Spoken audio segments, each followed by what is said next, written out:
क्या पढ़ना है स्ट्रेस स्ट्रेन कर्व में?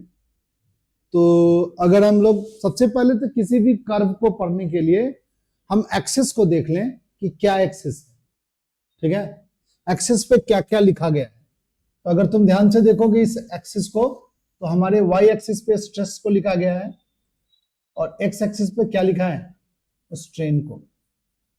चलिए, और यहां से यहां तक लाइन जो है ना, शायद सीधी लाइन बनी हुई है ऐसे ओए, ये लाइन ओए स्ट्रेट लाइन बना हुआ है, ठीक है। और शायद कहीं पर लिखा भी होगा कि stress strain curve vary from material to material. पहली बात है कि हर एक मटेरियल का स्ट्रेस स्ट्रेन कर्व क्या होगा, अलग अलग होगा।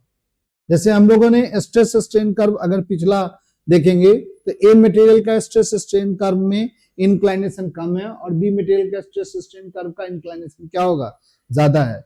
यानी स्ट्रेस स्ट्रेन कर्व का अलग अलग मटेरियल का अलग अलग होगा, ठीक है। बट ये वाला जो एरिया है ना, इस एरिया को कह रहे हैं, ये जो स्ट्रेट लाइन वाला एरिया है, इसको बोलते हैं ऐसा रीजन है जहां पर हुक्स लॉ ओबे करता है।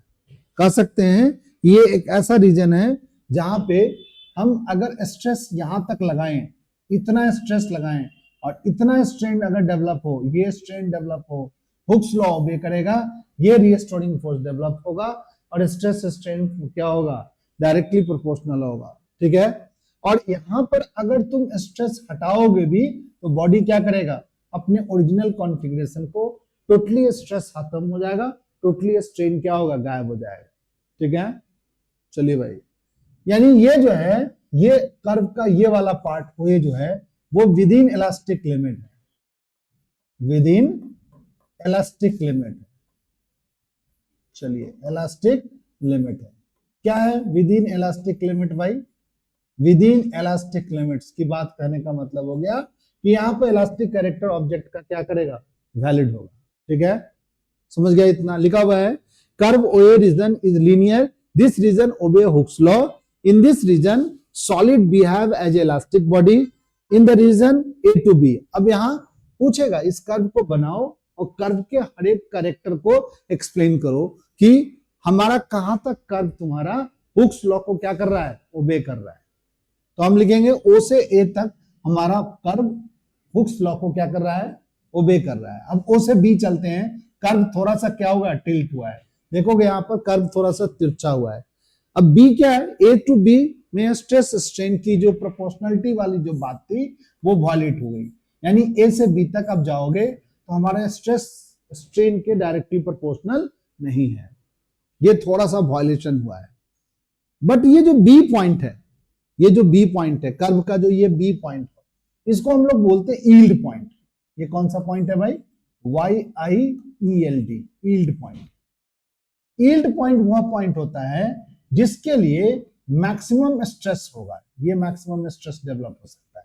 किसी ऑब्जेक्ट पर कितना मैक्सिमम स्ट्रेस डेवलप कर सकते हो, तो हम बोलेंगे यील्ड पॉइंट तक जा सकते हैं भाई। बॉडी टूटेगा नहीं, बट बॉडी में क्या होगा, स्ट्रेस मैक्सिमम है भाई, ठीक है। तो हम लोग यील्ड पॉइंट को, yield point also known elastic limit and the corresponding stress is called क्या, yield stress of the material, ठीक है, या yield strength of the material. किसी भी मटेरियल का यील्ड स्ट्रेंथ क्या होता है, जैसे मान लो कि कोई ऑब्जेक्ट पर तुम फोर्स लगा रहे हो, ठीक है ना, अब लग रहा है कि हम 5 या 50 या 100 न्यूटन लगाने के बाद ये बॉडी अब ये अपनी इलास्टिक कैरेक्टर को छोड़ देगा, अब ये टूटने वाला है या अपनी इसमें डिफॉर्मिटीज आने वाली है, तो हम कहेंगे वो जो पॉइंट है उस पर जो फोर्स लगा है उसके कॉरस्पॉन्डिंग जो हमने क्या लगाया, बना है स्ट्रेस बना है, वो हमारा क्या है, यील्ड स्ट्रेस है। यानी किसी भी ऑब्जेक्ट को यील्ड स्ट्रेस के अंदर ही फोर्स लगाओगे तो हुक्स लॉ को वो ओबे करने की कोशिश करेगा। अगर यील्ड स्ट्रेस से बाहर फोर्स लगा दोगे तो बॉडी में डिफॉर्मिटीज आ जाएगी।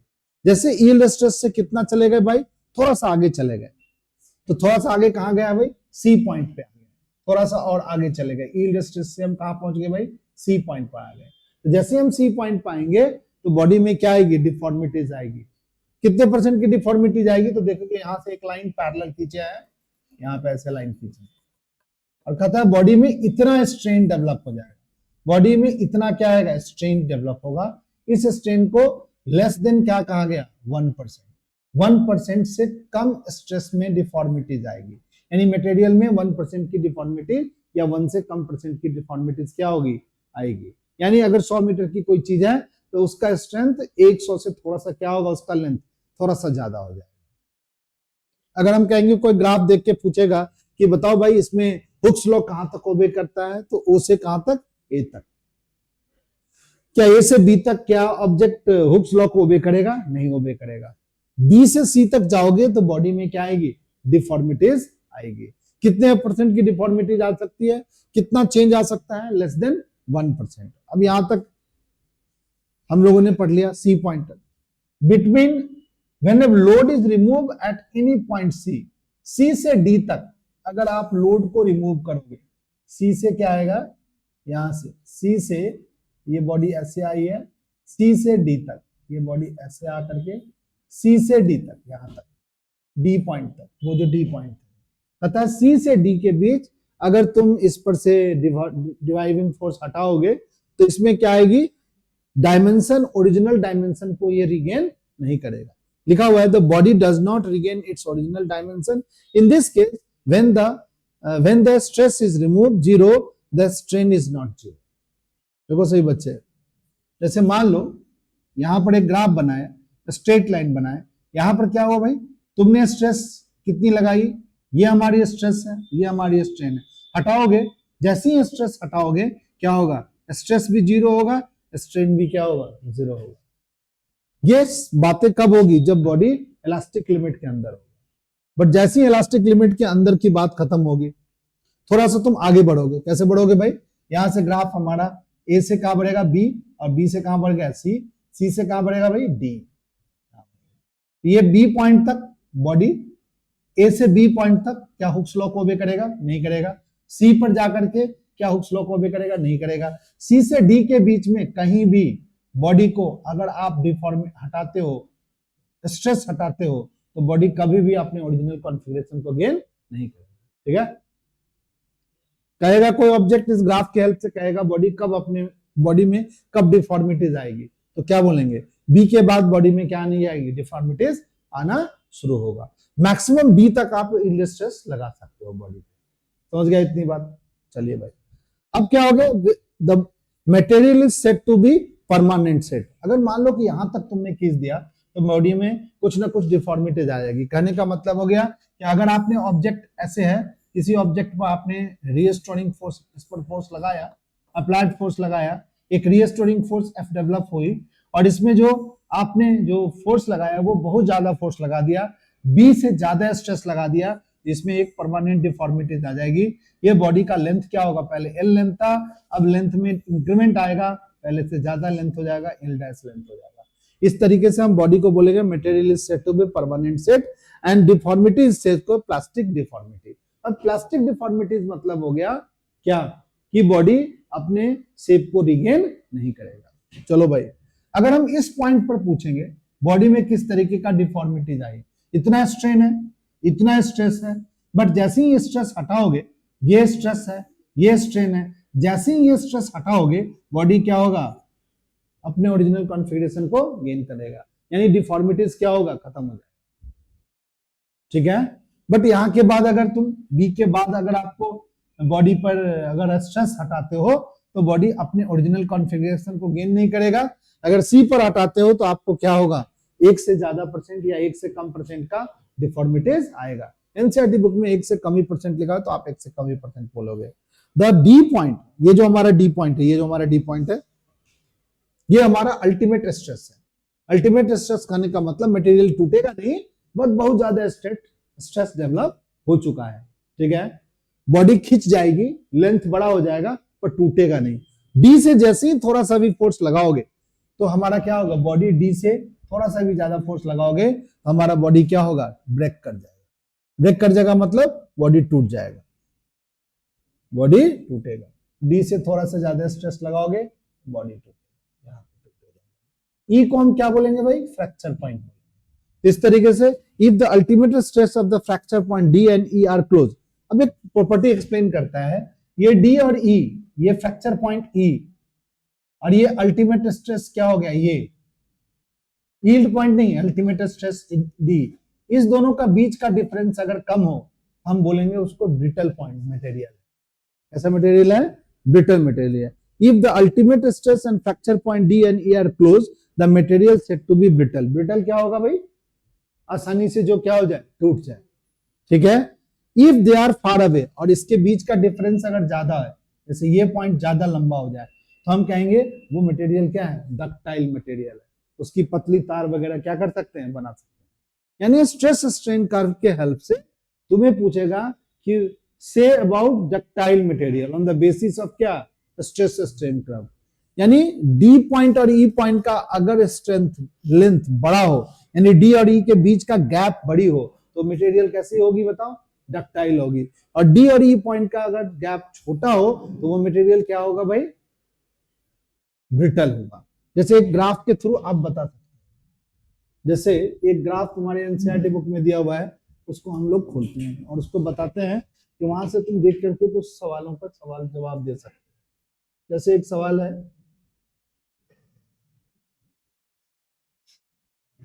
देखो इस सवाल को सही बच्चे, ये हमारा सॉलिड प्रॉपर्टी ऑफ मटेरियल की बातचीत चल रही है और यहाँ पर हमारा स्ट्रेस स्ट्रेन कर्व दिया हुआ है। हम लोगों ने B C A B C D E point पढ़ा, ई को हमने फ्रैक्चर पॉइंट बोल दिया था, डी को हमने अल्टीमेट स्ट्रेस बोल दिया था, बी को हमने यील्ड पॉइंट बोला था, और सी एक ऐसा पॉइंट है जहां पर डिफॉर्मिटीज आना शुरू हो जाएगी, ये पास 1% से लेस की डिफॉर्मिटीज आएगी। इन सब बातों पर एक छोटा सा सवाल तुम्हारा एनसीईआरटी बुक दिया है, उसको हम लोग देखते हैं। बड़ा इंपॉर्टेंट सेक्शन है, एग्जाम में आता है, बच्चों को लिखना भी चाहिए, नहीं लिखोगे तो सॉलिड स्टेट से आपकी ये वाली चीजें छूट जाएगी आराम से। जैसे एक छोटा सा सवाल ले लेते हैं, जैसे यहाँ पर पूछ लेता है, एक सवाल तुम्हारे एनसीईआरटी बुक में दिया हुआ है, अक्सर ये पूछ भी सकता है एग्जाम वगैरह में। देखो क्या दे रहा है, देखो यार क्या दे रहा है बताओ, हुक्स लॉ ऑबे कर रहा है दोनों मटेरियल, यस सर दोनों मटेरियल हुक्स लॉ ऑबे कर रहा है, क्योंकि ग्राफ में स्ट्रेट लाइन हमें क्या कर रही है, दिख रही है। ग्राफ को पढ़ने के पहले देखो यहाँ स्ट्रेस लिखा हुआ है, यहाँ क्या लिखा हुआ है, स्ट्रेन लिखा हुआ है, यहाँ भी स्ट्रेस लिखा हुआ है, यहाँ भी क्या लिखा हुआ है, स्ट्रेन लिखा हुआ है। ग्राफ के बेसिस पे the graph drawn in the same material, same scale पर ग्राफ ड्रॉ किया हुआ है। Which material is greater modulus, Young's modulus of elasticity ज्यादा होती है, किसकी ज्यादा है भाई, इसका थीटा बड़ा दिख रहा है और इसका थीटा क्या दिख रहा है, छोटा दिख रहा है। जिसका थीटा बड़ा है उसका यंग्स मॉडुलस क्या है, बड़ा है। ये वाला एंगल देखो, ये वाला थीटा जो होती है ना, जैसे हमने स्ट्रेस को अगर हम स्ट्रेन से डिवाइड करते हैं तो इसको बोलते हैं modulus of elasticity, modulus of elasticity. अभी हम पढ़ेंगे कि डिफरेंट तरीके का मॉडुलस ऑफ इलास्टिसिटी भी होता है, क्योंकि स्ट्रेन भी डिफरेंट तरीके का होता है, स्ट्रेस भी डिफरेंट तरीके का होता है। तो मॉडुलस ऑफ इलास्टिसिटी भी, देखो यहाँ मॉडुलस लिखा हुआ है, यंग्स मॉडुलस ऑफ इलास्टिसिटी की बात करते हैं। चाहे कोई भी मॉडुलस हो, इस tan थीटा पर डिपेंड करेगा। तो तुम्हारे फिगर में दिख रहा होगा tan थीटा किसका बड़ा है, हमारे समझ से तो इसका बड़ा है। यानी यंग्स मॉडुलस ऑफ इलास्टिसिटी ए का है, बड़ा है। यंग्स मॉडुलस ऑफ इलास्टिसिटी किससे, बी से। फिर कहता है विच मटेरियल स्ट्रॉन्गर मटेरियल। अब तुम देख के बता दो कि मटेरियल कौन सा स्ट्रॉन्गर दिख रहा है तुमको। ए मटेरियल स्ट्रॉन्गर दिख रहा है कि ये हमारा डी पॉइंट है और ये हमारा क्या है बताओ, ई पॉइंट। ये थोड़ा दूर है डी और ई पॉइंट, और यहाँ पर ये पॉइंट हमारा डी पूछ रहा है, दिख रहा है थोड़ा सा, और ये पॉइंट क्या दिख रहा है, ई दिख रहा है, काफी पास है। यानी ए मटेरियल क्या है, material A is stronger material है, स्ट्रॉन्गर मटेरियल है देन क्या, बी। ठीक है, बी से ज्यादा स्ट्रॉन्गर मटेरियल। छोटी सी एक और बात, एक छोटे से सवाल के थ्रू हम लोग समझ सकते हैं। जैसे एक सवाल ये दिया हुआ है ग्राफ के इंटरप्रिटेशन पे, अभी हमने ग्राफ पढ़ा है तो ये दो सवाल हम बना सकते हैं। चलिए सही बच्चे देखो ध्यान से, स्ट्रेस और स्ट्रेन का ग्राफ देख रहे होंगे, ठीक है। स्ट्रेस 50 है, 100 है, तुमसे पूछ रहा है stress strain curve given material, what is the Young's modulus. Young's modulus कहने का मतलब हो गया modulus of elasticity. Young's modulus को हम y से रिप्रेजेंट करते हैं। यंग्स मॉडुलस को कैसे निकालेंगे भाई, स्ट्रेस को डिवाइड कर देंगे स्ट्रेन से, स्ट्रेस को डिवाइड कर देंगे किससे, स्ट्रेन से। चलो भाई, स्ट्रेस कहीं पर एक्यूरेट बता सकते हो, कहां पर स्ट्रेस आपको एकदम एक्यूरेट बता दोगे, इतना स्ट्रेस है, ग्राफ देख के बताओ। 150 हमारा स्ट्रेस देखो यहाँ पर दिख रहा है, ये हमारा स्ट्रेस 150 एक्यूरेट एकदम। ये 50, ये कितना है बताओ, 100 और ये कितना होगा 150। उसके लिए स्ट्रेन कितना है बताओ, इतना है, तो स्ट्रेस को स्ट्रेन से डिवाइड कर दो, यंग्स मॉडुलस निकल जाएगा। स्ट्रेस कितना हो गया 150 हो गया, स्ट्रेन कितना हो गया 0.002 हो गया, ये हो गया। डेसिमल को हटाओ ऊपर ले जाओ, 150 कितना जीरो लगाओगे, 1 2 3 जीरो लगाओगे, इसको लिखोगे 1.5 इंटू 10 टू द पावर क्या होगा 5 newton per metre square. This is the Young's modulus of elasticity. Approximate yield strength of the material, बताओ यील्ड स्ट्रेंथ क्या है, कहां पर ग्राफ अपने प्रोपोर्शनलिटी को वायलेट कर रहा है बताओ।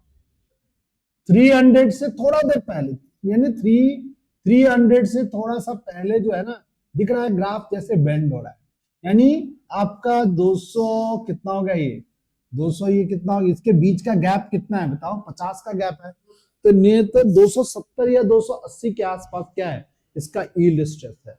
यील्ड स्ट्रेस क्या होते हैं, अभी हमने पढ़ा यील्ड स्ट्रेस। यील्ड स्ट्रेस जहां पे ये हमारा, जहां पे ग्राफ यहां तक तो हमारा क्या है बताओ, इलास्टिक लिमिट है, हुक्स लॉ ही ओबे कर रहा था, उससे थोड़ा सा आगे हमारा यील्ड स्ट्रेस होता है।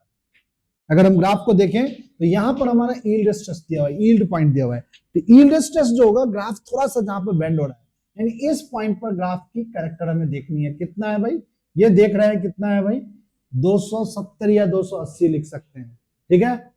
अप्रोक्सीमेट मटेरियल का यील्ड स्ट्रेस लिख दो, तो आप भी लिख दो कि 280 या 270 newton per metre square is the yield stress of the क्या गिवन ग्राफ, इस ग्राफ का यील्ड स्ट्रेस। इस तरीके से छोटे छोटे न्यूमेरिकल, ये भी क्या होगा, यहां पे 2 लिखा हुआ है, हाँ भाई यहां भी 2 लिखा हुआ है, ठीक है, तो 2 अगर हम करेंगे तो कितना होगा भाई 0.75 इंटू 10 टू दी पावर क्या लिखेंगे बताओ 5 न्यूटन पर मीटर स्क्वायर, नहीं होगा। इसको साइंटिफिक नोटेशन करेंगे तो कितना लिखेंगे बताओ 7.5 into 10 to the power 4 newton per metre square, इस तरीके से लिख सकते हैं, ठीक है। तो इस तरीके से छोटे छोटे सवाल कौन कर्व, स्ट्रेस स्ट्रेन कर्व पे और कर्व के प्रॉपर्टी के बेसिस पे हम कर्व के डिफरेंट पॉइंट को क्या कर सकते हैं, एक्सप्लेन भी कर सकते हैं। तो सभी बच्चों ने इस चीज को लिख लिया था, ठीक है, नहीं लिखा तो इसको कंप्लीट कर लो, ठीक है। फिर अभी हम लोग फिर से पढ़ेंगे एक टॉपिक जिसको हम बोलेंगे इलास्टिक मॉडलिंग, इलास्टिक मॉडलिंग के बारे में पढ़ेंगे, ठीक है। चलो लिखो सही बच्चे।